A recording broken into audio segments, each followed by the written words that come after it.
এই নবী রক্ত জড়াইছে তাইফের ময়দানে। শেষ প্রান্তে আমার নবী যায়েদ বিন হারেসাকে ডেকে ডেকে বলে, এ যায়েদ, আমার বড় পিপাসা লাগছে, পিপাসা লাগছে, একটু দেখো পানি আনতে পারোনি, একটু পানির ব্যবস্থা করতে পারোনি?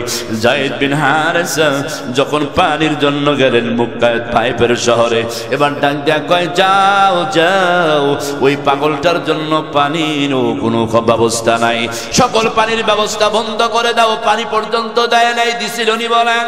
পানি দেয় না, আমার দয়ার নবীর পানি দেয় নাই। আজকে সেই তাইফ শহরে যখন যাওয়ার পরে আমি যখন একটা খেজুরের দোকানে গেলাম, খেজুরের দোকানে যাওয়ার পর ওই তাইফবাসীর দোকানদাররা ডাক দিয়া কয়, হাজি এক দানা লে লো হালাল হ্যায়, হাজি এক দানা লে লো হালাল হ্যায়, এক দানা করে খায় টেস্ট করো, তোমার জন্য হালাল দাবি নাই। যে আইটেমের খেজুর আছে একটা করে খাইলেও পেট ভরে যাবে। আজকে যেই তায়েফবাসী আমার নবীরে কি করে নাই, পানি পর্যন্ত দেয় নাই, আজকে সেই তায়েফবাসীর মানুষ সোনার মানুষে পরিণত হয়েছে একমাত্র ওই তায়েফের জমিনে আমার নবীর রক্ত ঝরানোর কারণে। কথা বলো ঠিক কিনা? লা তাখুযুহু সিনাতু ওয়ালা নাওম। ও বাবা, সকল পশু পাখিগুলো আপন আপন নিরে ঘুমায়, সকল মাখলুকগুলো তার আপন আপন নিরে ঘুমায়, আমার আল্লাহ যে ঘুমায় না, এই বয়ান আমার হুজুরে করেছেন।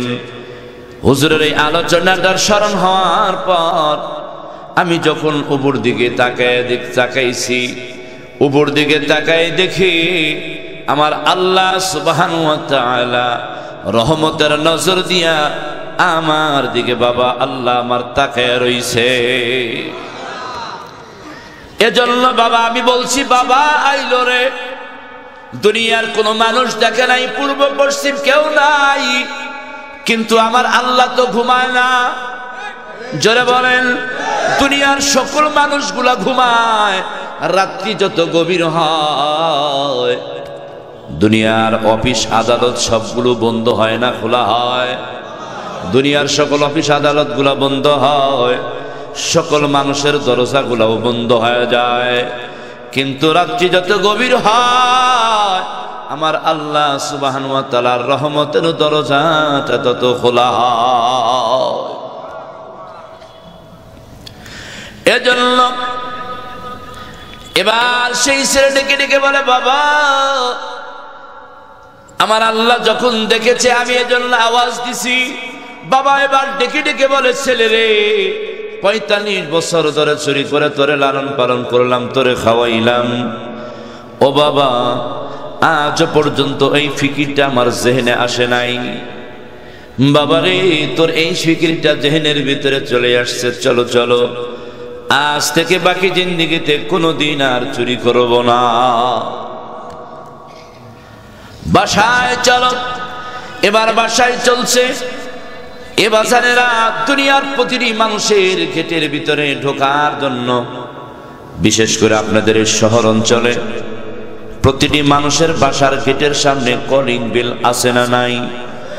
বেলের সুইচটা যখন অন করবেন সাথে সাথে পাখির আওয়াজ বাসার ভিতরে কিচির মিচির করবে। কথা বলো ঠিক কিনা? তখন বাসার মালিক বুঝতে পারে আমার গেটে যেন আমার প্রিয় কেউ এসেছে, আমার আপনজন কেউ এসেছে, যা তাড়াতাড়ি গেটটা খুলে দেয়। গেটটা খুলে দেয়, আহলান সাহলান জানিয়ে ভিতরে আনে। তেমনি করে ওই চোরে গেটের ভিতরে ঢোকার একটা আওয়াজ আছে। গেটের ভিতরে যখন গেছে, যখন সুইচটা অন করছে সাথে সাথে বিবি সাহেবা দৌড়াইয়া মাল সামানা নেওয়ার জন্য এসে গেছে। বিবি সাহেবা মাল সামানা নেওয়ার জন্য আসার পরে তাকায় দেখে দুজনের হাত খালি, ছেলের হাতও খালি, বাবার হাতও খালি। ডাক দেখো, প্রাণের স্বামী, হ্যাঁ আজকে কি আপনারা কিছু পান নাই? আজকে কি চুরি করার কোনো সোর্স পান নাই? আপনাদের হাতটা খালি কেন বলেন বলেন? এবার স্বামী ডাক দিয়া কয়, প্রাণের বিবি ৪৫ বছর ধরে চুরি করে যা না আনতে পারছি, আজকে তার চাইতে অনেক অনেক বেশি নিয়ে আইছি। বিবি সাহেব তো এটা কথা কয় না, সোরের মন কি? পুলিশ পুলিশ পুলিশের নাম শুনলে ডরান আপনারা? এখন ডরে না, এখন ডরে না, মানে ডর এখন ভেঙে গেছে নাকি? এখন পুলিশই ডরায় নাকি উল্টা? যাক আলহামদুলিল্লাহ। সোরার মন পুলিশ পুলিশ বিবি সাহেবা মনে মনে চিন্তা করছে, হাইরে 45 বছর ধরে চুরি কইরা কিছু দিতে পারে নাই, মনে হয় আজকে স্বর্ণের সেনার কিছু আনছে মনে হয়, যাক আজকে হয়তো একটা সেন আমি পড়তে পারবো। এজন্য আগ্রহ নিয়ে স্ত্রী বারবার জিজ্ঞাসা করে, প্রাণের স্বামী হে বলো কি আনছ? প্রাণের স্বামী ডাক দিয়া কয়, প্রাণের বিবি রে, 45 বছর ধরে চুরি করে যারা আনতে পারছি আজকে তার চেয়ে বেশি আনছি। সেটা হলো আমি আল্লাহ পাকের ডর। কি নিয়ে আসছে বলেন? আল্লাহ পাকের ডর, আল্লাহ পাকের ভয়। এজন্য বাজান আপনাদেরকে বলি, এ দুনিয়ার বাজান যেই মানুষটার ভিতরে আল্লাহ পাকের ভয় আছে ওই মানুষ দ্বারা কোনোদিন সুদের টাকা খাওয়া সম্ভব না। যেই ব্যক্তির ভিতরে আল্লাহ পাকের ভয় আছে ওই ব্যক্তির দ্বারা কোনোদিন ঘুষের টাকা খাওয়া সম্ভব না। যেই ব্যক্তির ভিতরে আল্লাহ পাকের ভয় আছে ওই ব্যক্তির দ্বারা কোনোদিন ইতিমের হক নষ্ট করা সম্ভব না। যেই ব্যক্তির ভিতরে আল্লাহ পাকের ভয় আছে ওই ব্যক্তির দ্বারা কোনোদিন অন্যের ক্ষেতের আইল 2 হাত কোবানো সম্ভব না। যেই ব্যক্তির ভিতরে আল্লাহ পাকের ভয় আছে ওই ব্যক্তির দ্বারা কোনোদিন কোনো আলেম কষ্ট পাইতে পারে না। জোরে বলেন, যেই ব্যক্তির ভিতরে আল্লাহ পাকের ভয় আছে ওই ব্যক্তির দ্বারা কোনোদিন কোনো ইমাম সাহেব কষ্ট পাইতে পারে না। যেই ব্যক্তির ভিতরে আল্লাহ পাকের ভয় আছে ওই ব্যক্তিরা কোনোদিন রাষ্ট্রের সম্পদগুলা বক্ষণ করে খাইতে পারে না। কথা বলেন ঠিক কিনা? যাদের ভিতরে আল্লাহ পাকের ভয় নাই তারাই অবৈধ টাকা দিয়া পাহাড় করেছে। কথা বলো ঠিক কিনা?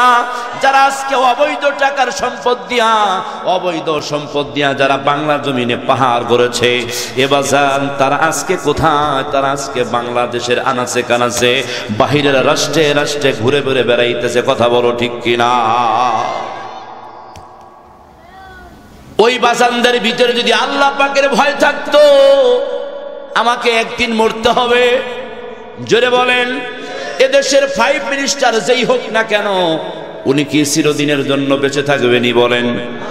না না, কেউ বেঁচে থাকতে আসে নাই, কেউ বেঁচে থাকতে আসে নাই। সকলকেই দুনিয়ার জগৎ ছেড়ে চলে যেতে হবে।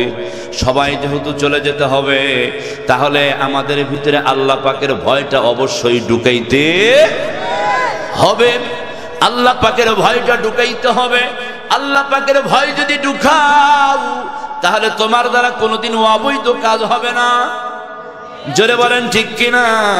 এজন্য বলি বাজান, আমি আপনাদেরকে বলবো বাবা, ও বাবা, দীর্ঘ অল্প সময় একটু লক্ষ্য করে দিলের কানটা লাগায় শোনার চেষ্টা করো বাজানেরা। এজন্য বলছি, আল্লাহ পাক রব্বুল আলামিন কোরআনের ভাষায় সুন্দর করে দুনিয়ার মানুষদেরকে জানায়া দিয়া বলতেছেন, এই দুনিয়াবাসী তোমরা যারা আছো তোমরা একটু দিলের কানটা লাগায়া শোনো। আল্লাহ কোরআনের ভাষায় কি বলেন, কোরআনের ভাষায় কি আপনাদেরকে জানায়া দেন। ইন্নাল্লাযীনা ক্বালু রাব্বুনাল্লাহ, ইন্নাল্লাযীনা, নিশ্চয়ই ওই সকল লোকেরা, কারা বলেন? ওই সকল লোকেরা যারা বলে ক্বালু রাব্বুনাল্লাহ, আমাদের রব হলেন কে? আল্লাহ আমাদের রব হলেন আল্লাহ। এ কথা বলে শেষ করে না, এ কথা বলে শেষ নয়। এ বাজান বলেন তো, আমাদেরকে শেষ চিঠিটা মৃত্যুর সময় আমার লাশটা যখন কবরে রাখা হয় কি আওয়াজটা করে করে কবরে রাখা হয়? মিনহা খালাকনাকুম ওয়া ফিহা নুঈদুকুম ওয়া মিনহা নুখরিজুকুম তারাতান উখরা। মিনহা খালাকনাকুম, আমাদেরকে আল্লাহ কি দ্বারা তৈরি করেছেন বলেন? মাটির ভিতরে বসে আছি, আজকে মাটি নিয়ে কামড়া কামড়ি করতে করতে মানুষ মানুষকে হত্যা করতেছে। কথা বলো, মাটি দ্বারা মাটি নিয়ে কামড়া কামড়ি করতে, সেই মাটি আজকে তোমার মৃত্যুর পরে মুখের উপর মাটি দিবে। আল্লাহকুমুত তাকাসুর হাত্তা যুরতুমুল মাকাবির। কবরের ভিতরে আমার ভিতরে রাখার পরে মুখের ভিতরে মাটি দিয়া এই কথাগুলো যখন বলবে, মিনহা খালাকনাকুম, তোমাদের মাটি দ্বারা বানাইছিলাম, ওয়া ফিহা নুঈদুকুম, আবার তোমাদের মাটির ভিতরে ফেরত দিয়ে গেলাম। এটাই কি শেষ নাকি বলেন? এটাই কি শেষ? না না না বান্দা, না না। আমার আল্লাহ ডাক দিয়া বলে, বান্দারে আমি আল্লাহ তোদের মাটি দ্বারা বানাইয়া মাটির ভিতরে ফেরত দিয়ে গেলাম, এটাই শেষ না। আবার কি বলি, ওয়া মিনহা নুখরিজুকুম তারাতান উখরা, আবার তোমাদের দ্বিতীয়বার জিজ্ঞাসা করার জন্য কবরের জগৎ থেকে উঠাবো। কবরের জগৎ থেকে উঠাবে কি উঠাবে না বলেন? কবরের জগৎ থেকে উঠাবে, তিনটা প্রশ্ন করবে। কয়টা প্রশ্ন বলেন? তিনটা প্রশ্ন করবে কবরের জগতে। কবরের জগতে তিনটা প্রশ্ন করবে। এই তিনটা প্রশ্নের উত্তর যদি দিতে পারো বাজান, তোমার কবর শান্তি আর শান্তি, শান্তি আর শান্তি। তোমার কবরে অনন্তকালের জন্য শান্তি হবে। এই প্রশ্নের জবাব যদি দিতে না পারি, কিয়ামত কবর থেকেই শুরু। কথা বলেন ঠিক কিনা? কবরের জগৎ থেকে কিয়ামত শুরু হয়ে যাবে রে বাজান। এ দুনিয়ার বাজার, আজকে আমার একটা কথা মনে পড়ে গেল কবরের প্রশ্নের কথা শুনিয়া। আমার দাদি দুনিয়ার জগৎ ছেড়ে চলে গেছে। গ্রাম অঞ্চলের মানুষ তো সহজ সরল হয়, কি বলেন ঠিক কিনা? এই সহজ সরল মানুষ দাদি আমাকে ডেকে বলে, তখন আমি ঐতিহাসিক ঢাকা লালবাগ মাদ্রাসায় পড়ি, ছাত্র। বাড়িতে গেছি, কয় দাদা ভাই শুনছি ওলামদার হুজুরদের মুখে কবরে নাকি প্রশ্ন করবে তিনটা, জবাব দিতে না পারলে বলে খালি গুর্জ মারবে। তো ভাই তুমি তো মাদ্রাসায় পড়ো, ওই প্রশ্নের তিনটা আমার শিখিয়ে দাও না। কি কয়? প্রশ্নের জবাব তিনটা আমার শিখিয়ে দাও না, তুমি তো মাদ্রাসায় পড়ো। আচ্ছা বলেন তো, কবরের প্রশ্নের উত্তর যদি এখান থেকে মুখস্থ করে যান, নামাজ ধার ধারেন না, খবর নাই, রোজার খবর নাই, হজের খবর নাই, জাকাতের খবর নাই, একবারে দিন নাই 24 ঘন্টা হ্যাফজ করার মতো খালি কবরের প্রশ্নের জবাবটা মুখস্থ করতেছেন, কাজে আসবে? এক পয়সার কাজে আসবে? তো ওই যে সহজ সরল মানুষ তো বুঝে নাই, বলতেছে দাদু ভাই তুমি আমার প্রশ্নের জবাবগুলো একটু শিখিয়ে দাও না। তখন বললাম, দাদি তুমি যদি কবরের জগতের কাজ করে যাইতে পারো, তোমার মুখস্থ করতে হবে না, যখন প্রশ্ন করবে অটোমেটিকলি তোমার জবান দিয়ে বের হয়ে আসবে। কি বলেন? কিভাবে বের হয়ে আসবে? আমি আপনাদেরকে কি দিয়া বুঝাবো রে বাজানো? যার সাথে যার যত সম্পর্ক, যার সাথে যতবার বেশি দেখা হয়, তার সাথে সম্পর্কটা বেশি হয় না যার সাথে 6 বছর পর পর দেখা হয় তার সাথে সম্পর্কটা বেশি হয়? যার সাথে বেশি দেখা হয়। এ বাজান, যার নামটা মানুষে বারবার লয়, এতবার লয়, যার নামটা বেশি বেশি লয় তার নামটাই তো বেশি স্মরণ থাকে। কথা বলেন। এ বাজান, আমি আপনাদেরকে কে কি করেন বুঝাই না, আমি আপনাদের বোঝানোর জন্য বলছি। বাজান, ভুল বেয়াদবি হলে মাফ করবেন। আমাদের একটা কোরআনের পাখি দুনিয়ার জগৎ ছেড়ে চলে গেছে। এই কোরআনের পাখির জবান দিয়া আমি এই আলোচনাটা শুনছিলাম রে বাজান। আমার আপনার যমুনার পারে বাড়ি, আমার বাড়ি যমুনা সেতুর পারে পূর্ব উত্তরবঙ্গের একজন মানুষ জেন্টলম্যান কি করেছে বাজান, ঢাকায় আসবে নতুন। ঢাকায় আসার পরে যখন যমুনা ব্রিজ দিয়ে পার হইতেছে, পার হওয়ার পরে ডাক দেয়া কয়, এটা কিসের ব্রিজ? বলে এটা বঙ্গবন্ধু সেতু। কি সেতু বলেন? এটা হলো বঙ্গবন্ধু সেতু, বাংলাদেশে 1 নম্বর ব্রিজ। এই সেতুর নাম কি? বলে বঙ্গবন্ধু সেতু। বাস ঠিক আছে, চলে আসছে ঢাকার শহরে। আসছে ঢাকার শহরে বাজান পল্টন ময়দানের ভিতরে স্টেডিয়াম আছে না নাই? সুন্দর একটা স্টেডিয়াম। রাত্র হয়ে গেছে, সন্ধ্যা যখন হয়ে গেছে, স্টেডিয়ামের চতুর্দিকে বাতি জ্বলে কি জ্বলে না বলেন? চতুর্দিক দিয়া বাতি জ্বলে, এত সুন্দর বাতি জ্বলে। এবার সেই লোকটা জিজ্ঞাসা করে, ভাইরে এটার নাম কি? বলে এটার নাম হলো বঙ্গবন্ধু স্টেডিয়াম। কি বলেন? বঙ্গবন্ধু স্টেডিয়াম। বলে এখানে কি হয়? বলে এখানে তো খেলা হয়। এর পাশে বিশাল একটা বিল্ডিং, এত বড় বিল্ডিংটার নাম কি বলো? বাংলাদেশে এত বড় বিল্ডিং, এই বিল্ডিংটার নাম কি? বলে এটার নাম হলো বঙ্গবন্ধু এভিনিউ। কি নাম? বঙ্গবন্ধু এভিনিউ। স্টেডিয়ামে কি হয়? বলে খেলা হয়। তাহলে খেলা তো দেখতে হয়। খেলা দেখার জন্য টিকিট কেটেছে। টিকিট কেটে যখন যার যার জায়গায় যার সালাম যায় বসে গেছে বাদান, হঠাৎ করে খেলার ভিতরে উল্টা পাল্টা হয় কি হয় না? এমন একটা খেলার ভিতরে গন্ডগোল হয়ে গেছে, মারধর শুরু হয়ে গেছে, টিটপাটকেল ডেল শুরু হয়ে গেছে। যখন ডেল শুরু হয়ে গেছে, বাইদি ভাই ওই ভদ্রলোকের কপালে এসে একটা ইটের ঢেল লেগে গেছে, জায়গায় অজ্ঞান হয়ে গেছে। জায়গায় অজ্ঞান হওয়ার পরে এবার যখন সেন্সরি হয়ে গেছে, ওরে হসপিটালে নিয়ে ভর্তি করেছে। হসপিটালে ভর্তি করার পর এই ভদ্রলোকের যখন সেন্স ফিরে এসেছে, ওই ভদ্রলোকের সেন্স ফিরে আসার পরে ডাক দিয়া বলে, ও ভাই আমি এখন কোথায়? বলে আপনি এখন বঙ্গবন্ধু হসপিটালে। কোথায়? আপনি এখন বঙ্গবন্ধু হসপিটালে আছেন।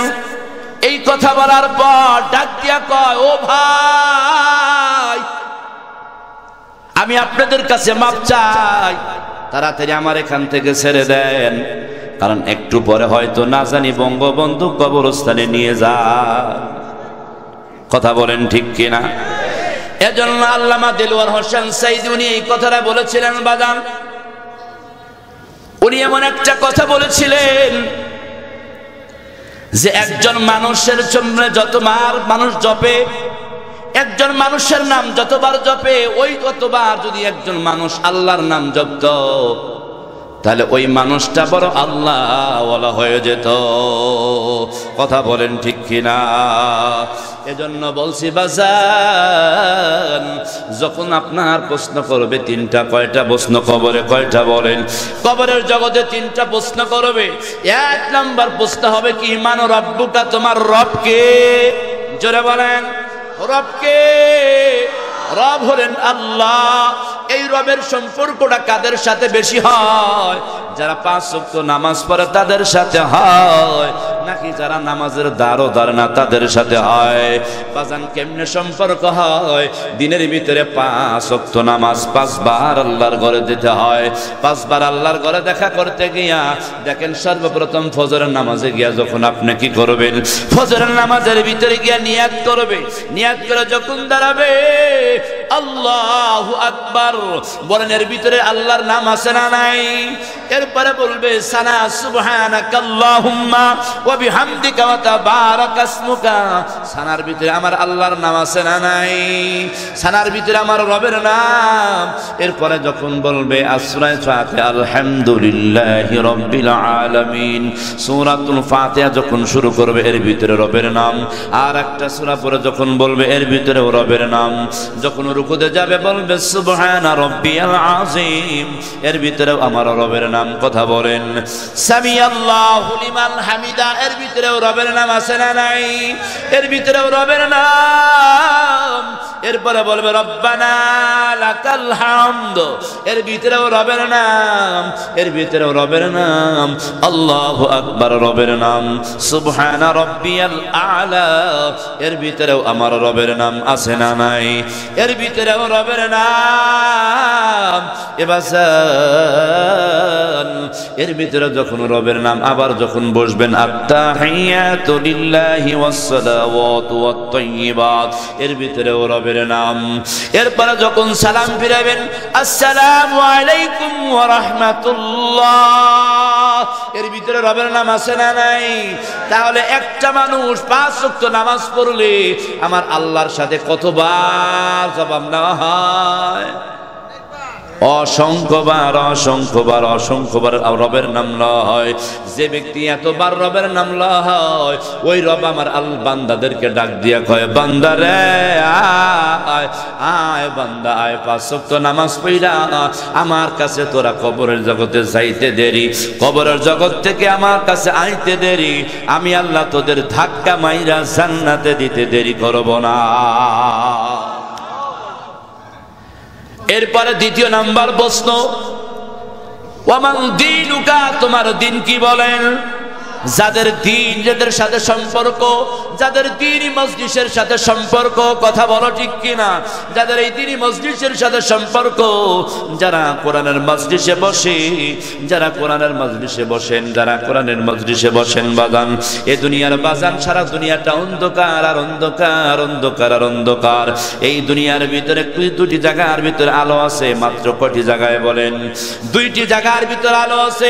আমার নবী, বিশ্ব নবী বলেছেন, মুজালাসাতিল উলামা, আলেমদের মজলিসে যাইবা, আলেমদের সাথে সম্পর্ক লাগাইবা, আলেমদেরকে মহব্বত করবা, আলেমদের কাছে বসবা, আলেমদের কাছ থেকে কিছু আলো পাইবা। জোরে বলেন, আলেমদের কাছে যে আলো আছে, আলো দুনিয়ার কারো কাছে আসেনি বলেন? নাই নাই নাই। এজন্য আমার রাসূল বলেন, 2টি জায়গার ভিতরে, দুনিয়ার ভিতরে আলো, আর সারা দুনিয়াটাই হলো কি অন্ধকার আর অন্ধকার। 1 নাম্বার হলো আলাইকুম বিমুজালাসাতিল কুরআন, কোরআনের মজলিসগুলোর ভিতরে আল্লাহ কিছু আলো দেয়। আর আলাইকুম বিমুজালাসাতিল উলামা, আলেমদের মজলিসের ভিতরে কিছু আলো আছে। এই আলোগুলা যারা নিবা, এ যুবক ভাই রে, তোমরা যদি এই যুবকটা, এ যুবক, তোমরা যদি এই আলোগুলা নিতে পারো, এই আলোতে আলোকিত কইরা জান্নাত পর্যন্ত পৌঁছে দিবে। কথা বলেন ঠিক কিনা? এই আলোয় আলোকিত করে জান্নাত পর্যন্ত পৌঁছাবে। এ যুব সমাজ তোমাদের জন্য একটা মেসেজ দিয়ে যাই রে বাজান। এ যুবক ভাই, তোমরা একটু দয়া করে বসো। যারা দাঁড়া আছেন ভাই, বসেন, সুন্দর হবে ভাই, একটু কষ্ট করে বসেন ভাই, আর এই অল্প সময়। হ্যাঁ, আপনাদের একটু সময়। খারাপ লাগতেছে আপনাদের? কি বলেন, খারাপ লাগতেছে? আল্লাহ, এদেশের যুব সমাজ দ্বারা, যুব সমাজ যদি কোরআনের সৈনিক হয়ে যায়, এদেশে ইসলামের পতাকা উঠতে আর বেশি দিন দেরি নাই। কথা বলেন ঠিক কিনা? যুব সমাজ দ্বারাই সবকিছু হওয়া সম্ভব। হয়েছে না? আমরা দেশ স্বাধীন ৭১ সাল দেখিনি, দেখেছি 5 আগস্ট 2024 সাল। কথা বলেন ঠিক কিনা? এজন্য বাজারেরা, দ্বিতীয় নাম্বার প্রশ্ন হলো, ওমান দীনুকা, তোমার দিন কি? তখন বলবে যারা এই দিনের সাথে সম্পর্ক রাখবে, ওই যে বললাম 2টি জায়গার ভিতরে আলো আছে, এই 2টি জায়গার ভিতরে যারা যাইবা, এই আলোতে আলোকিত কইরা, দিলটারে রোশনি কইরা, কবর জগতে যখন যাইবা, প্রশ্ন করবা, তখন বলবা, অটোমেটিকলি তোমার জবান দিয়ে বের হয়ে আসবে। আমি আলেমদের মুখে শুনেছি, ইন্নাদ-দীনা ইনদাল্লাহিল ইসলাম, আমার দিন হলো ইসলাম। এরপরে বলবে, কি বলবে? আর একটা কথা বাজানেরা, আর একটা কথা বলবে, ওমান নাবিয়ুকা ওমান হাজার রাজুল বুইস্তু ফীকুম মুআল্লিমান, আমার নবীর দিকে ইঙ্গিত করে এভাবে বলবে, ওমান হাজার রাজুল, ওই ব্যক্তিকে কি চিনো যেই ব্যক্তিকে তোমাদেরকে মুআল্লিম হিসাবে পাঠানো হয়েছিল? ওই ব্যক্তিকে কি চিনোনি? এই দুনিয়ার বাজার, এই আলোতে আলোকিত কইরা যারা জীবনটারে আলোকময় বানাইছো, আলোকময় যারা বানাইলা, তারা আমার নবীর চেহারার দিকে তাকাইলেই নবীর কপালের ভিতরে ভেসে আসবে মিম হা মিম দাল মুহাম্মদ সাল্লাল্লাহু আলাইহি ওয়াসাল্লাম, মুহাম্মদুর রাসূলুল্লাহ সাল্লাল্লাহু আলাইহি ওয়াসাল্লাম যখন লেখা দেখবে, লেখা যখন ভেসে উঠবে, তখন তুমি অটোমেটিকলি বলে দিবা, হ্যাঁ হ্যাঁ, উনি তো আমাদের সেই নবী। কোন নবী বলেন? উনি আমাদের সেই নবী, যেই নবী তায়েফের ময়দানে নিজের শরীরের তাজা রক্ত ঢেলে দিয়েছে। কথা বলেন ঠিক কিনা? এ বিশ্বের মুসলমান জেনে রাখো, জেনে রাখো, তায়েফের ময়দানে মুসলমানের সাহাবা একরামদের রক্ত ঝরেছে, আমার বিশ্ব নবীর রক্ত ঝরেছে। তায়েফে আজকে মুসলমানের কবজা এনে দিয়েছে। জোরে বলো ঠিক কিনা? যেই তায়েফের ময়দান আমার নবীর শরীরের তাজা রক্ত ঢলেছে, তায়েফের ময়দান বিজয় হয়ে গেছে। উহুদের প্রান্তরে মুসলমানের রক্ত ঝরেছে, উহুদের প্রান্তর বিজয় হয়েছে। কথা বলো। বদরের প্রান্তরে মুসলমানের রক্ত ঝরেছে, সাহাবা একরামদের রক্ত ঝরেছে। তা বদরের প্রান্তরে মুসলমান বিজয় অর্জন করেছে। কথা বলো ঠিক কিনা? এ বাজান, বাংলার জমিনে স্বপ্নতরে হাজারো আলেমের রক্ত ঝরেছে। এই বাংলার জমিনে একদিন ইসলাম প্রতিষ্ঠিত হবেই হবে। কথা বলেন ঠিক কিনা? বাংলার জমিনেও একদিন ইসলাম প্রতিষ্ঠিত হবে, বাংলার জমিনেও একদিন ইসলাম প্রতিষ্ঠিত হবে বাবা। এজন্য কিছু অপেক্ষা, কিছু সময়ের অপেক্ষা, কিছু সময়ের অপেক্ষা। কথা বলো ঠিক কিনা? এজন্য আমার আপনার এই রাষ্ট্রটা ইসলামী রাষ্ট্র হয়ে যাক, আমরা চাই কি চাই না? এজন্য বাজানেরা রে, এজন্য বলতেছি বাজানারা, তায়েফের ময়দানে আমার নবীর শরীরের তাজা রক্ত ঢেলে দিয়েছে। আজকে আল্লাহ পাক রব্বুল আলামিন আমারে মক্কা মদিনায় সফর করাইছে বাজান। এ বাজান, মক্কা মদিনায় সফর করে যখন তায়েফের শহরে গেলাম, তায়েফ শহরে যাওয়ার পর, তায়েফ শহরে যাওয়ার পর আমার নবীর হাদিসের ওই কথার মধ্যে স্মরণ পড়ে গেল। আমার শায়েখ আল্লামা জুনায়েদ বাবুনগরী চট্টগ্রাম হাটাদারিতে যখন পড়ি, আমার শায়েখ আল্লামা শাহ আহমদ শফি রহমাতুল্লাহি আলাইহি, আমার শায়েখ আল্লামা জুনায়েদ বাবুনগরী রহমাতুল্লাহি আলাইহি, আল্লাহ পাক রব্বুল ইজ্জত জান্নাতের উঁচু মাকাম তাদের দান করেন। সকলে বলেন আমিন। আমার শায়েখ যেদিন কি করলেন, হাদিসটা বর্ণনা করতেছিল, ওই দিন আমার চোখ দিয়ে অন্তর পানি পড়তেছিল বাবা। সকল আমাদের ওস্তাদ, সকল ছাত্ররা কান্না করেছিলেন। ওই দিন আমি নিয়ত করেছিলাম, আল্লাহ, আমি একজন গরিব মানুষের সন্তান, আমি একজন রাখাল মানুষের সন্তান, দিন মজুর মানুষের সন্তান। আল্লাহ, আমি জানি না গো মক্কা মদিনায় সফর করতে পারবো কি পারবো না। আল্লাহ, তুমি একটু কবুল করে নিও। তোমার রাসূলের হাদিস পড়তেছি, রাসূলের স্মৃতি বিজড়িত জায়গাগুলো যদি দেখতে পারতাম, মনটারে বড় শান্তি দিতে পারতাম। এই কথা বলে যখন দোয়া করেছিলাম বাবা, সেই দোয়াটা 18 সালে আল্লাহ কবুল করেছেন। মক্কা মদিনায় সফর করেছি, মক্কা মদিনায়, মক্কা থেকে যখন তায়েফ প্রান্তরে গেলাম, তায়েফের প্রান্তরে যাইয়া ওঠার পরে এমনি আল্লাহর রাসূলের চাচা হযরত আব্দুল্লাহ ইবনে আব্বাস মসজিদ, আব্দুল্লাহ ইবনে আব্বাস মসজিদে গিয়া 2 রাকাত নামাজ আদায় করলাম। আদায় করার পরে যখন বাহিরে গেলাম, ওই কথাটা মনে পড়ে গেল, যেই তায়েফ শহরে আমার নবী দ্বীনের দাওয়াত নিয়ে আসছিল। আমার সংকল যুবকেরা, ওই জামানার ওই যুবকেরা আমার নবীর ভিতরে এমন ভাবে লেলিয়ে দিয়েছিল, আমার নবীর শরীরে যেমন ভাবে পাথর মারতেছিল, যেই নবীর শরীরে মশা মাছি পর্যন্ত পড়া হারাম ছিল, ওই নবীর শরীরে এমন ভাবে পাথর মারছিলেন, ওই পাথরগুলা খোলার সাথে সাথে তার থেকে দেহ থেকে শ্রিক দিয়া দেওয়া রক্ত বাইর হয়ে গেছে।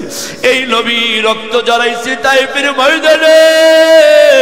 শেষ প্রান্তে আমার নবী যায়েদ বিন হারেসা ডেকে ডেকে বলে, এ যায়েদ, আমার বড় পিপাসা লাগছে, পিপাসা লাগছে, একটু দেখো পানি আনতে পারোনি, একটু পানির ব্যবস্থা করতে পারোনি। যায়েদ বিন হারেসা যখন পানির জন্য গেলেন মক্কা তায়েফের শহরে, এবার ডাক দেয়া কয়, যাও যাও, ওই পাগলটার জন্য পানির কোনো ব্যবস্থা নাই, সকল পানির ব্যবস্থা বন্ধ করে দাও। পানি পর্যন্ত দেয় নাই, দিছিল নি বলেন? পানি দেয় না, আমার দয়ার নবীর পানি দেয় নাই। আজকে সেই তায়েফ শহরে যখন যাওয়ার পরে আমি যখন একটা খেজুরের দোকানে গেলাম, খেজুরের দোকানে যাওয়ার পর ওই তায়েফবাসীর দোকানদাররা ডাক দিয়া কয়, হাজি এক দানা লে লো হালাল হ্যায়, হাজি এক দানা লে লো হালাল হ্যায়, এক দানা করে খায় টেস্ট করো, তোমার জন্য হালাল দাবি নাই। যে আইটেমের খেজুর আছে একটা করে খাইলেও পেট ভরে যাবে। আজকে যেই তায়েফবাসী আমার নবীরে কি করে নাই, পানি পর্যন্ত দেয় নাই, আজকে সেই তায়েফবাসীর মানুষ সোনার মানুষে পরিণত হয়েছে একমাত্র ওই তায়েফের জমিনে আমার নবীর রক্ত ঝরানোর কারণে। কথা বলো ঠিক কিনা?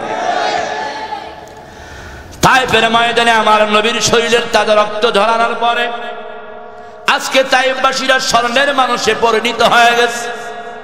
এজন্য বাংলার জমিনের সকল যুবক ভাইদেরকে হাতে ধরে পায়ে ধরে বইলা যাই রে যুবক, তোরা ইসলামের পথে আয়, ইসলামের পথে আয়, ইসলামের পথে আয়, ইসলামটারে বিজয় কর। ইসলাম প্রতিষ্ঠিত হয়ে যাবে, কথা বলো ঠিক কিনা? ইসলাম বিজয় হয়ে যাবে, ইসলাম বিজয় হয়ে যাবে সকল যুবকরা যদি ইসলামের পথে কাজ করতে পারে। এজন্য দুনিয়ার বাজানেরা যেই নবী তায়েফের ময়দানে এত কষ্ট করেছেন, ওই নবীরে দেখাই মানুষ চিনে নিবে। হ্যাঁ হ্যাঁ, উনি হলেন আমাদের নবী, দয়ার নবী, মায়ার নবী মুহাম্মদুর রাসূলুল্লাহ সাল্লাল্লাহু আলাইহি ওয়াসাল্লাম। এজন্য বলি বাজানেরা রে, আমার এই দয়ার নবী, মায়ার নবী কিভাবে যুবকদের দিয়ে ইসলাম প্রতিষ্ঠিত করেছে। মুতার যুদ্ধের প্রান্তরে একটু তাকাও। মুতার প্রান্তরে যখন যুদ্ধের যখন দামামা বেজে গেল, দামামা বেজে যাওয়ার পর আমার দয়ার নবী, মায়ার নবী সুন্দর করে সকল সাহাবা کرامদেরকে ডেকে ডেকে বলেন, সাহাবারা এখানে বসে যাও। সকল সাহাবারা বসে গেলেন। সব সাহাবা کرامরা বসে যাওয়ার পরে আমার নবী ডাক দিয়া কয়, যায়েদ বিন হারেস দাঁড়াও দাঁড়াও, জাফর বিন আবু তালেব কোথায় আছো দাঁড়াও। এবার ডাক দেবেন আব্দুল্লাহ বিন রাওহা, তুমি কোথায় আছো দাঁড়াও। বলেন তো বাজান, তিনজনকে যখন দাঁড় করালেন, তিনজনের সেনাপতি দিবে, বলেন তো যুদ্ধের ময়দানে সেনাপতি কয়জনের দরকার? জোরে বলেন কয়জন? একজন। তিনজন সেনাপতি দিলেন। তিনজন সেনাপতি দেওয়ার অর্থ হলো তিনজনই ওই মুতার প্রান্তরে শহীদ হয়ে যাবে। তিনজনই মুতার প্রান্তরে শহীদ হয়ে যাবে। এ বাবা, দিল চারে নরম করে দাও। এ যুবক, তোমরা একটু দিলের কানটা লাগাও। এই তিনজন যুবক, যায়েদ বিন হারেস এক নাম্বার, দ্বিতীয় নাম্বার হলো জাফর বিন আবু তালেব, তিন নাম্বার হলো আব্দুল্লাহ বিন রাওহা। আব্দুল্লাহ বিন রাওহা তিনজনকে ডেকে ডেকে বলেন, এ যায়েদ বিন হারেস, এ জাফর বিন আবু তালেব, এ আব্দুল্লাহ বিন রাওহা, যাও যাও, তোমরা বাসায় যাও। বাসায় যাইয়া তোমরা বিদায় নিয়ে আসো। বাসায় থেকে চির বিদায় নিয়ে আসো, বিদায় নিয়ে আসো। তোমাদের মুতার প্রান্তরে যুদ্ধের ময়দানে যেতে হবে। তখন এই কথা যখন এলান করেছেন, তিনজনের বুঝতে তো আরো বাকি, বুঝতে বাকি নাই, বুঝতে বাকি নাই। এবার কি করে বাজানেরা? যায়েদ বিন হারেস ডাক দিয়া কয়, আসসালাতু ওয়াসসালামু আলাইকা ইয়া রাসূলুল্লাহ। আমি কি বিদায় নিব? আপনি তো আমার বাবা। আমার মা আয়েশা সিদ্দিকা রাদিয়াল্লাহু তাআলা, আমার মা তো হুজুর কাছ থেকে শুনতেছে, ও নবী আপনি তো আমার বাবা, আপনার কাছ থেকে বিদায় আমি প্রস্তুত আছি, আমি প্রস্তুত হয়ে গেছি। এইভাবে যখন বাজান জাফর বিন আবু তালেব বিদায়ের জন্য যায়, জাফর বিন আবু তালেব আর যায়েদ বিন হারেস এই দুইজন, আর আব্দুল্লাহ বিন রাওহা এমন একজন টকবকে যুবক, মাত্র বিয়ে করেছে। কি করেছে বলেন? মাত্র বিয়ে করেছে। এদের বাসর ঘর হয় নাই, বাসর রাত্রিটাও হয় নাই। এভাবে আজকে বিয়ে, এই দিন কামামা বেজে গেছে বাজান। এবার জাফর বিন আবু তালেব কি করেন? আব্দুল্লাহ বিন রাওহা কান্না করতেছে, কান্না করতেছে। সকলেই সুন্দরভাবে এমন ভাবে জোরে জোরে কান্না করতেছে। যায়েদ বিন হারেস আবু তালেব ডাক দিয়া কয়, আব্দুল্লাহ বিন রাওহা তুমি কেন কান্না করো? তুমি শহীদ হয়ে যাইবা, আল্লাহর রাস্তায় জীবনটা বিলীন করে দিবা, এজন্য কি তুমি কান্না করনি? বলে না না না, আমি এজন্য কান্না করি না, এজন্য কান্না করি না। এবার যখন সব তিনজন বিদায় নেওয়ার জন্য যাইতেছে, ডাক দিয়া যখন জাফর বিন আবু তালেব কিভাবে বিদায় নেয় দেখেন। জাফর বিন আবু তালেব বিদায় নেওয়ার পরে যখন জাফর বিন আবু তালেবের ছেলে মেয়েরা এবার জাফর বিন আবু তালেব হাফসায় সিনায় বাস করতেন। হঠাৎ করে মেলা দিন পর, অনেক দিন পর বাসায় এসেছেন। বাসায় আসার পরে বাসায় পর্যন্ত যায় নাই, বিবি সাহেবা জাফর বিন আবু তালেবের বিবি রান্না করতেছে। বহুদিন পরে স্বামী আসতেছে, কথা বলো ঠিক কিনা? একজনের স্বামী যদি ঢাকার প্রান্তরে চাকরি করে, 1 মাস পরে আসে, বিবি বড় খুশি হয় কি হয় না? বিবি খুশি হইয়া ভালো মন্দ রান্না করে। আজকে আমার প্রাণের স্বামী আসতেছে, আমার প্রাণের স্বামীরে নিজে হাতে পাকাইয়া মন ভরে খাওয়াবো। কথা বলো ঠিক কিনা? আমি মন ভরে খাওয়াইবো। কিন্তু বাজার খাওয়াটা আর ভাগ্য হলো না। জাফর বিন আবু তালেব ডাক দেয়া কয়, বিবি রে, ও বিবি তুমি একটু বেদিকে আসো।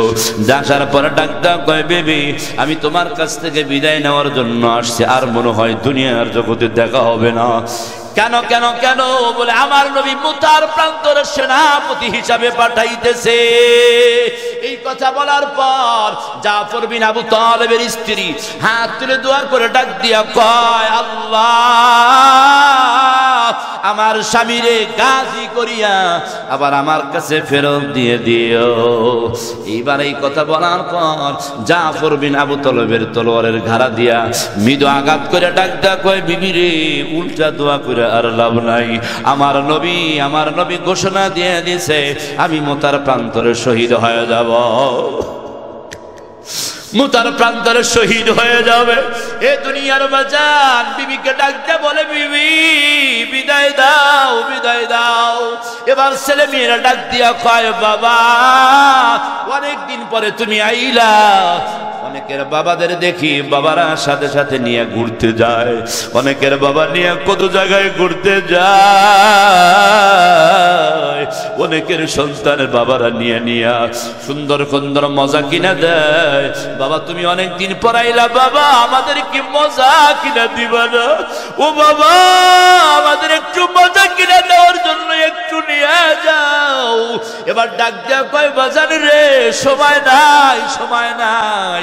দয়ার নবী মায়ার নবী ডাকছে, দয়ার নবী মায়ার নবী ডাকছে। চলে গেলাম, বিবির কাছ থেকে বিদায় নিয়ে চলে যায়। বিবিও কান্না করে, পিছন দিক দিয়ে ছেলে মেয়েরা কান্না করে, ছেলে মেয়েরা কান্না করে ডাক দেয়া কয়, বাবা একটু আদর কি করবো না? আদর করবা না, একটু আদর কইরা যাও না। পিছনের দিক পর্যন্ত আবু তালেব তাকায় নাই, আবু তালেব পিছনের দিকে বলতো তাকায় নাই। আব্দুল্লাহ বিন রাওহা বাসায় গেছে। বাসায় যাওয়ার পরে বিবির কাছ থেকে কি করবে? বিদায় নেবে। আজকে বিবির সাথে বাসর না, কিন্তু বিবি তো বড় অপেক্ষায় রয়ে গেছে। রাত্রি সন্ধ্যা যখন হয়ে গেছে, বিবি সাহেবা ওযু ইস্তেঞ্জা সব কিছু সারিয়ে নামাজ পড়ে মৃদু আওয়াজে কণ্ঠে দেখে, ঘরের দরজার সামনে যখন গেছি দেখে সুন্দর কোরআন তেলাওয়াতের আওয়াজ। বিবি সুন্দর করে তেলাওয়াত করতেছে, ইয়াসিন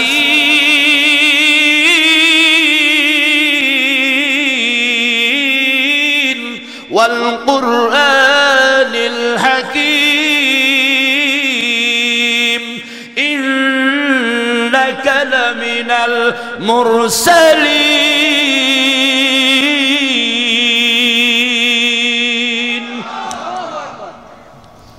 মৃদু কণ্ঠে কোরআন তেলাওয়াত করতেছে।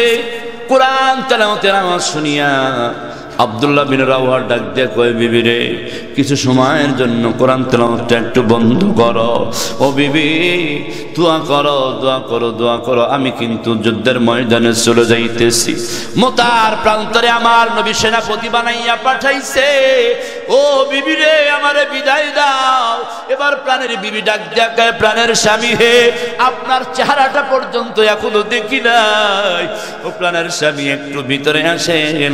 আমি বলতেছি আমি আপনার সাথে প্রেম নিবেদন করব না, আপনার একটু চেহারা দেখব, কিয়ামতের ময়দানে আপনার স্বামী হিসাবে যেন চিনতে পারি। এজন্য আপনার চেহারাটা একটু মন ভরে দেখে নেই, আপনার চেহারাটা একটু মন ভরে দেখে নেই গো প্রাণের স্বামী। এই কথা বলার পর আব্দুল্লাহ বিন রাওহা কি বলে দেখেন। এ দুনিয়ার বাজান আব্দুল্লাহ বিন রাওহা ডাক দিয়ে কয়, বিবি রে, আমার আল্লাহ রাসূল মুতার প্রান্তরে সেনাপতি বানাইয়া পাঠাইছে। মুতার প্রান্তরে আমি শহীদ হয়ে যাব, আমি আল্লাহর কাছে যাইতেছি। কিয়ামতের ময়দানে আমার যদি আল্লাহ জান্নাত দেয়, জান্নাতের ভিতরে তোমার আর আমার আল্লাহ পরিচয় করায় দিবে। কে পরিচয় করায় দিবে? আল্লাহ পরিচয় করায় দিবে। এই কথা বলি আব্দুল্লাহ বিন রাওহাও বিদায় নিয়ে চলে গেল। এবার যায়েদ বিন হারেসাও চলে গেল মুতার প্রান্তরে। মুতার প্রান্তরে তুমুল যুদ্ধ চলতেছে। আর আমার দয়ার নবী মায়ার নবী মসজিদে নববীতে বসিয়া লাইভ দেখতেছে। লাইভ চ্যানেলনি, মোবাইল এখন লাইভ দেয় না, লাইফে রেকর্ডার বয়ান করে লাইফে। এই লাইভটা সারা বাংলার জমিনে চলতেছে, সারা বাংলার জমিনে ইন্টারনেটে চলছে, ঘুরতেছে বাবা। তেমনি করে আমার নবী মসজিদে নববীর ভিতরে বসিয়া মুতার প্রান্তরটারে লাইভ দেখতেছে। মুতার প্রান্তরে যখন যুদ্ধ চলছে তুমুল বেগে যুদ্ধ চলতেছে। চলতে হঠাৎ করিয়া যায়েদ বিন হারেসা চতুর্দিক থেকে কাফেররা ঘেরাও করিয়া আমার যায়েদ বিন হারেসারে দিল কতল করিয়া। যায়েদ বিন হারেসারে শহীদ করে দিল। এবার ডাক দিয়ে আমার নবী মুতার প্রান্ত মদিনার মসজিদে বসে ডাক দিয়া কয়, এ আমার সাহাবায়ে কেরামরা শোনো, ওই যে আমার যায়েদ বিন হারেসা জান্নাতে চলে গেল, আমার যায়েদ বিন হারেসা শহীদ হয়ে গেল, মুতার প্রান্তরে শহীদ হয়ে গেল। এই কথা বলে সবল সাহাবায়ে কেরামদেরকে দেখাইতেছে বাজান। এ বাজান সকলের যখন এই কথা শোনাইতেছে, করতেছে, চলছে যুদ্ধ চলতে হঠাৎ করিয়া যায়েদ বিন হারেসার থেকে এরপরে দ্বিতীয় নাম্বার সেনাপতি জাফর বিন আবু তালেবের হাতে নিলেন। জাফর বিন আবু তালেবের হাতের ভিতরে নিয়েও পশু কাটার মতো কাটতেছে বাবা, কাটতে রে বাবা। হঠাৎ করিয়া পিছন দিক থেকে একজন আসিয়া আক্রমণ করিয়া যায়েদ বিন হারেসার ডান হাতটা কেটে ফেলে দিল। ডান হাতটা যখন কেটে ফেলে দেয়, আমার দয়ার নবী মায়ের নবী ডাক দিয়া কয়, ওই যে আমার জাফরের ডান হাতটা কেটে ফেলে দিয়েছে। এবার যখন কি করে বাম হাতের ভিতরে কি করলেন, সেনাবাহিনীর পতাকা কাটিয়ে নিয়ে যখন যুদ্ধ চলতেছে হঠাৎ করে আর একজন আসিয়া আর একটা আক্রমণ করিয়া আমার জাফর বিন আবু তালেবের বাম হাতটাও কেটে একদিকে ফেলাইয়া দিল। এইভাবে যখন চলছে বাজানেরা রে, আবার আরেকজন কি করছে, পিছন দিক থেকে এসিয়া জাফর বিন আবু তালেবের কল্লাটা উড়াইয়া দিছে। এইভাবে উড়াইয়া যখন দিল, এবার জাফর বিন আবু তালেব তরফ কি বললেন না, ওই সেনাবাহিনীর পতাকাটা, সেনা প্রধানের পতাকাটা কি করলেন এই বাবা, ওই পতাকাটা বাজান কামড় দিয়া ধরে উঁচু করে রাখছে। আমার নবী ডাক দিয়ে কয়, এ মদিনাবাসীরা শোনো, আমার জাফর বিন আবু তালেব এই মাত্র কিছুক্ষণ আগেই জান্নাতে চলে গেল। হাতটা কেটে ফেলছে, দুই হাত, ডান হাত কেটে ফেলছে। আমার জাফর বিন আবু তালেবের কল্লাটাও কেটে ফেলছে। আমার জাফর বিন আবু তালেব দুনিয়ার জমিন থেকে বিদায় নিয়ে যাইতেছে, এজন্য বলি এ কুড়িপাড়ার যুবক ভাই, এ যুবক ভাইরা, তোমাদের হাতে ধরে পায়ে ধরে বইলা যায়, এই কোনা যদি তোমাদের কায়েম রাখতে হয়, বাংলার জমিনে বেশি বেশি মাদ্রাসা তৈরি করা দরকার আছে না নাই? এজন্য বলি বাজান, এই জাফর বিন আবু তালেব যখন চলে গেল, পিছন দিক থেকে আব্দুল্লাহ বিন রাওহা ডাক দিয়া কয়, ভাই রে, তুই তো আল্লাহর জন্য হাতটা দিয়ে দিলি, দুই হাত দিয়ে দিলি, কল্লাটা দিয়ে দিলি, ও ভাই দে এবার আমার হাতে পতাকাটা দে। এবার জাফর বিন আবু তালেবের মুখ থেকে আমার আব্দুল্লাহ বিন রাওহা তলোয়ারটা নিয়ে গেলেন। তলোয়ার কি করলেন, পতাকাটা নিয়ে গেলেন। পতাকাটা নেওয়ার পরে যা আব্দুল্লাহ বিন রাওহা চলতেছে যুদ্ধের ময়দানে, যুদ্ধ চলতে বাজানেরা আব্দুল্লাহ বিন রাওহা কচু কাটার মতো কাটতে হঠাৎ করিয়া আব্দুল্লাহ বিন রাওহা দুনিয়ার জগতের বিদায় নিলেন, মুতার প্রান্তরে বিদায় নিয়ে নিল। এরপরে রায়েতের ভিতরে নিয়েছে এ বাজান খালিদ বিন ওয়ালিদ। এরপরে সেনাপ্রধান হয়েছে, সেনাপ্রধান হয়েছে খালিদ বিন ওয়ালিদ। বলতেছে বাজান একটারে ওইতে আসছে, উনি 13টা 11টা কি করেছেন বাজান তলোয়ার ভাঙছে। কয়টা বাবা? 11টা তলোয়ার নিয়ে কচু কাটার মতো কাটছে। কাটতে কাটতে কাটতে বাবা খালিদ বিন ওয়ালিদ ডাক দিয়া কয় 1 নাম্বার গেছে, 10 নাম্বার গেছে, 9 নাম্বার গেছে, 10 নাম্বার পর তলোয়ার দিয়া আমি ইসলামের পতাকা জয় করেছি। 10টা নাম্বার তলোয়ার দিয়া সকল কচু কাটার মতো কাইটা ইসলামের পতাকা সুন্দর করে বিজয়ের মালা নিয়া বিজয়ের বেশে আমার নবীর কাছে ফিরে এসেছে। এজন্য যুবক, এ যুবক ভাই তোমাদেরকে বলি, তোমাদেরকে বলি, তোমাদেরকে বলি, আজকে আব্দুল্লাহ বিন রাওহার মতো, আব্দুল্লাহ বিন রাওহার মতো, যায়েদ বিন হারেসার মতো, জাফর বিন আবু তালেবের মতো জান দিতে দিতে বাংলার জমিনে এমন সিচুয়েশন যদি তৈরি হয়, এমন সিচুয়েশন যদি এক সময় তৈরি হয়ে যায়, ইসলামের জন্য জীবনটারে বিলিয়ে দিতে কে কে রাজি আছে? একটু হাত তুলে দেখাও। নারায়ে তাকবীর। এজন্য বলতেছি রে বাজানেরা, আমি আপনাদেরকে বলি এই যুবকদের জন্য কি সুসংবাদ দিছে জানো নি? আমি আপনাদের মাঝে যে আয়াতটা পড়েছি সূরা হামিম সিজদা থেকে, ইন্নাল্লাযীনা ক্বালু রাব্বুনাল্লাহ, যারা বলে নিশ্চয়ই আমাদের রব হলেন কে? আল্লাহ, সুম্মাস্তাকামু, এরপরে অটল থাকে। ভাই যেতেছেন কেন? দোয়া করে দেবো ভাই, এই তো একটু শেষ, বসেন একটু সময়, নড়াচড়া ভালো লাগতেছে, একদম চায়ের তাকায় রয়েছেন। আমার মনে হইতেছে আলহামদুলিল্লাহ আজকের মাহফিল কবুল। কি বলেন? কি বলেন? আল্লাহ মাহফিলকে কবুল করেন, সকাল আমিন। এজন্য বলছি বাজান আর 5টা মিনিট বেশি সময় নেব না। এ বাবা কি যেন বলতেছিলাম, কি যেন বলতেছিলাম? সুম্মাস্তাকামু, যারা বলে আল্লাহ রব আমাদের, আল্লাহ আল্লাহ আমাদের রব, এর কথার প্রতি অটল থাকে, অবিচল থাকে, ইস্তেকামাত থাকে, ইস্তেকামাত থাকে, তাদের জন্য আমার আল্লাহ কি সুসংবাদ দিছে জানোনি? এ যুবক তোমাদের জন্য কি সুসংবাদ দিছে জানোনি? আল্লাহ পরবর্তী আয়াতের ভিতরে কয়, কি বলেন? এই সমস্ত যুবকেরা যারা যায়েদ বিন হারেসার মতো জীবন দিবা, যারা জাফর বিন আবু তালেবের মতো জীবন দিবা, যারা আব্দুল্লাহ বিন রাওহার মতো জীবন দিবা, ওই সমস্ত যুবকদের জন্য আমার আল্লাহ কোরআনের ভিতরে সুসংবাদ জানায়। কয় কি কয়? সুম্মাস্তাকামু তাতানাজ্জালু আলাইহিমুল মালাইকা, আল্লাহ আসমান থেকে ফেরেশতা নাজিল করে। কি করে? আল্লাহ আসমান থেকে ফেরেশতা নাজিল করে। ফেরেশতা নাজিল করিয়া ডাক দিয়া কয়, ও ফেরেশতারা যা ওই যুবকদের কানে কানে বইলা দে, ওই যুবকদের কোনো ভয় নাই। আল্লাহ তাখাফু, জোরে বলেন কি বলে? আল্লাহ, আল্লাহ তাখাফু, তোদের কোনো ভয় নাই, তোদের কোনো ভয় নাই। ওয়ালা তাহজানু, তোদের কোনো পেরেশানি নাই। ওয়াবশিরু বিল জান্নাহ, তোদের জন্য জান্নাতি সুসংবাদ। কিসের সুসংবাদ? জোরে বলে।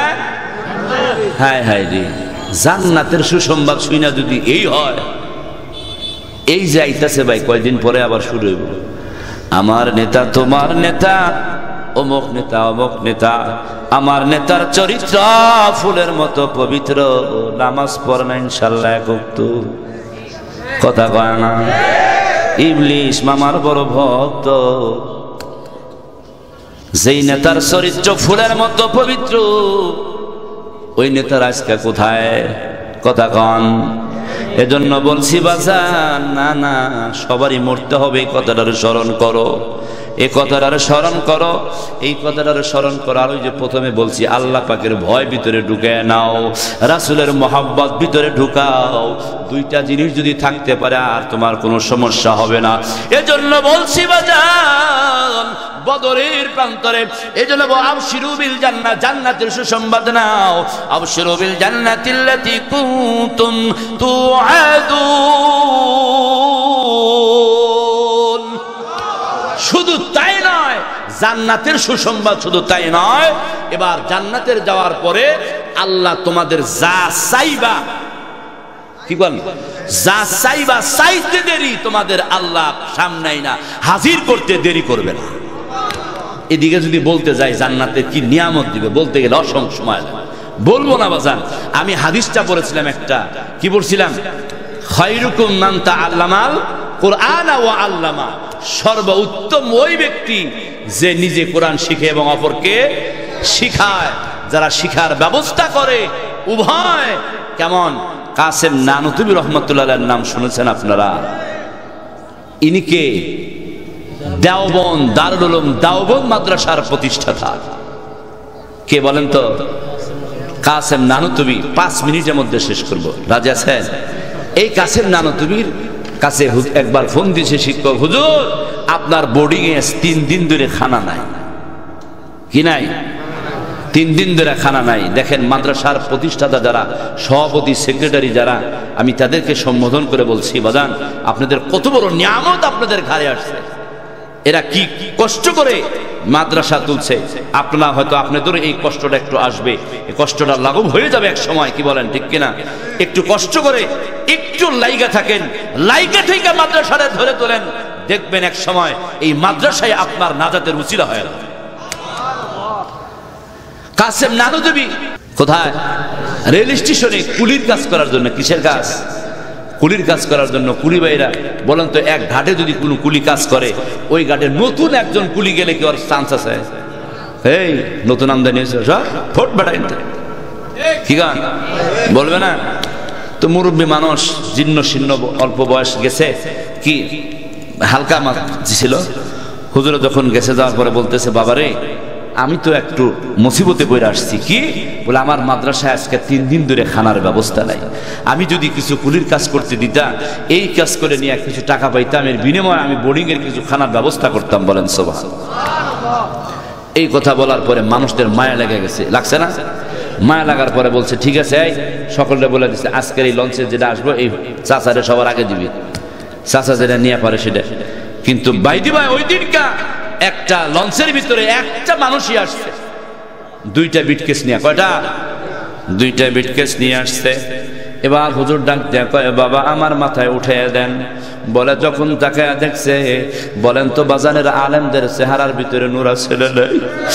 আলেমদের চেহারার ভিতরে এত নূর। মাদ্রাসার তোলাবারা ডাল খায়, আলু ভর্তার ডাউল খায়, মাদ্রাসার তোলাবাদের চেহারা দেখলে ছেড়া যায়, মাদ্রাসার তোলাবাদের দেখতে চেনা যায়। এবার যখন বলতেছেন, বলে হুজুর আপনি তো কুলি মনে হয় না। কয় না না, আমি একটু দাও, আমার কাজ, আমার বহু বড় দরকার, বড় মুসিবতে পড়ে আইছি। বলে ঠিক আছে, আপনি কি এই তো কাবু মানুষ নিতে পারবেন নি? বলে বাবা তুলে দাও, আমার 2জন 2টা মাথায় উঠে দাও, আমি নিতে পারবো। এবার যখন মাথায় উঠে দিছে বাবা, উঠে দেওয়ার পরে এই লোকটা বড় বড় চিন্তা করতেছে, আমি পিছে পিছে যাব না আগে আগে যাব। বলে না, আগে যদি যাই, পিছন থেকে যদি ভেগে যায় কি অবস্থা হবে? এজন্য মালিক পিছনে পিছনে যায়। কাসেম নানুতুবি বোঝাটারে মাথায় নিয়ে আগে আগে যায়। যাইতে যাইতে মাদ্রাসার প্রান্তের ওই দিকেই যায়। মাদ্রাসার কাছাকাছি যাওয়ার পর হঠাৎ করে ওই পিছনের ভদ্রলোক একটু তাকায় দেখে ওই বোঝাটা লোকটার মাথার উপরে নাই, 4 ইঞ্চি উপর দিয়া বেশে বেশে যাইতেছে। যখন বেশে বেশে যাইতেছে, এই দৃশ্যটা দেখার পর দৌড়াইয়া পিছন দিক থেকে গিয়ে সামনের দিকে দাঁড়ায় গায়। বলে ভাই তাড়াতাড়ি নামান, বোঝা নামান। আপনি কে গো? আপনার পরিচয়টা দেন, আপনার পরিচয়টা দেন, পরিচয়টা দেন। আপনার চিনি নাই, আপনার কাছে বোঝাটা দেওয়া বড় বেয়াদবি হয়ে গেছে, আপনি তাড়াতাড়ি দেন। তাড়াতাড়ি নামান। নামানোর পর যখন বলছে ভাই আপনার পরিচয় কি, বলে আমার নাম হলো আবুল কাসেম। বলে কোন কাসেম? কাসেম নানো তুমি যে এই দেওবন্দ মাদ্রাসার মুতামিম প্রতিষ্ঠাতা উনিনি। বলে আমার নাম আবুল কাসেম নানো তুমি শহরে আমার বাড়ি। দেখেন কত আল্লাহ ওয়ালা মানুষ, সে কথাও প্রকাশ করে না। বলে আমার নাম আবুল কাসেম কিন্তু নানো তুমি শহরে আমার বাড়ি। আল্লাহ তো কাসেম নানো তবে, এজন্য ডাক দেয়া বলতেছেন ও হুজুর গো বেয়াদবি মাফ করবেন। আমি যখন কি করেছি ভাই, আমি গেল কাল 3টা রাত্রি ধরে আমি ঘুমাইতে পারি না। কয়টা রাত বলেন? ওই ভদ্রলোক বলে, বিটকেসের মালিক যেই ভদ্রলোক বলে আমি 3টা রাত্রি ধরে ঘুমাইতে পারি না। মদিনাওয়ালা আসি আমার ডাইকা কয় আব্দুল করিম, আজকে আমার বিভাষিত কাসেম নানুতুবির মাদ্রাসার ছাত্ররা না খাইয়া হাদিসের দর্শ দেয়, তুই আলমারি বোঝাই টাকা নিয়ে ঘুমাও। না না কেমনে ঘুমাও, তাড়াতাড়ি মাদ্রাসায় নিয়ে দাও। আমি মনে করছি স্বপ্ন তো স্বপ্নই থাকে, আমি যাই না। দ্বিতীয় রাত্রিতে আবার আমার একই স্বপ্ন দেখেছি। একই স্বপ্ন ডাক দিয়ে আমার নবী ডাক কইতেছে রে আব্দুল করিম যা যা যা, তাড়াতাড়ি যাও, তাড়াতাড়ি যাও, এ উঠো উঠো, তাড়াতাড়ি উঠো, টাকা নিয়ে আমার ওই মাদ্রাসায় যাও। ওই দিনে মনে করছি না না স্বপ্ন তো স্বপ্নই হয়। তৃতীয় দিন আবারও যখন বলছি আমি আর থাকতে পারি নাই, আমি এই বোঝাটা নিয়ে আসছি। ও হুজুর গো, এই যে 2টা বিটকেস দেখতেছেন, বিটকেস বোঝাই ভর্তি শুধু টাকা আর টাকা। এই টাকাগুলো আপনার মাদ্রাসার জন্য আমি হাদিয়া হিসেবে নিয়ে আসছি। এজন্য বলি বাজান, আজকে কাসেম নানুতুবি রহমাতুল্লাহ আলাইহি কুলির কাজ করিয়া মাদ্রাসা প্রতিষ্ঠিত করে গেছে। আজকে সেই মাদ্রাসা উম্মুল মাদারিস নামে পরিচিত। বিশ্বের ভিতরে উম্মুল মাদারিস দেওবন্দ, ওই মাদ্রাসার শাখা আর প্রশাখা আপনার এই জবেদা খাতুনও ওই মাদ্রাসারই একটা শাখা। কথা বলো ঠিক কিনা? সারা বিশ্বের যত মাদ্রাসা আছে শাখা প্রশাখা। এজন্য বদরি সদস্য কতজন ছিল বাবা? 313 জন। এই 13 জন বদরি সাহাবী, এরা কি করেছে? আজও কোনো মানুষ যদি এই 313 জন বদরি সাহাবীর নাম নিয়ে কোনো মানুষ যদি দোয়া করে, আমার আল্লাহ তাদের দোয়াটারে কবুল করে নেয়। তাহলে এই মাদ্রাসা তিলে তিলে তিলে তিলে বড় হোক, দাওরা হাদিস পর্যন্ত হোক, এটা আপনারা চান না? কারা কারা চান একটু হাত তুলে দেখান তো ইনশাআল্লাহ। হাত তুলে দেখান। নারায়ে তাকবীর, আল্লাহু আকবার, নারায়ে তাকবীর, আল্লাহু আকবার। একটু উঁচা করেন, লারা দেন। মাশাআল্লাহ। বলেন তো এই হাত দিয়ে অনেকের মা বাবারে কবরস্থ করছেন না বাবা? জোরে বলেন, কবরস্থ করছেন না? অনেকের মা বাবা যার কবরে চলে গেছে, এই হাত দিয়া কবরের ভিতরে মাটি দিয়েছেন। মিনহা খালাকনাকুম। কথা বলেন ঠিক কিনা?